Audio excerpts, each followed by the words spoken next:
নমস্কার বন্ধুরা, এসরাইস কিচেনে আপনাদের সকলকে অনেক অনেক স্বাগত। আজকের রেসিপি সর্ষে পাবদা। পরিষ্কার করে ধুয়ে নিয়েছি, এর মধ্যে লবণ হলুদ মাখিয়ে আমি তেলে ভেজে নেব। মাছগুলো ভেজে নেব। অবশ্যই একটা ঢাকনা নিতে হবে, নাহলে এই মাছ প্রচণ্ড ফাটে। ভাজা হয়ে গেছে, তুলে নেব। কড়াইয়ে ওই তেলে আমি কালো জিরে, চিড়ে রাখা কাঁচা লঙ্কা ফোড়নে টমেটো বেটে রেখেছি। এবার টমেটোটা দিয়ে দেবো। একটু লবণ দিয়ে দেবো, তাহলে তাড়াতাড়ি টমেটোটা গলে যাবে। লঙ্কার গুঁড়ো দেবো, হলুদ দেবো। আমি সর্ষে আর পোস্ত একসঙ্গে বেটে রেখেছি, এবার এই মশলাটা আমি দেবো।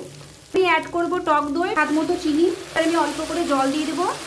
আমি মাছগুলো একটা একটা করে সাজিয়ে দেবো। মাছটা হয়ে গেছে, উপর থেকে কয়েকটা চিড়ে রাখা কাঁচা লঙ্কা দিয়ে দেবো, একটু ধনেপাতা ছিটিয়ে দেবো। শেষে আমি একটু কাঁচা তেল দিয়ে নামিয়ে নেবো। আর এই সর্ষে পাবদা কিন্তু গরম গরম ভাতে বন্ধুরা দারুণ লাগে খেতে। আর আমাদের চ্যানেলটাকে শেয়ার করবেন, সাবস্ক্রাইব করে আমাদের পাশে থাকবেন। ধন্যবাদ।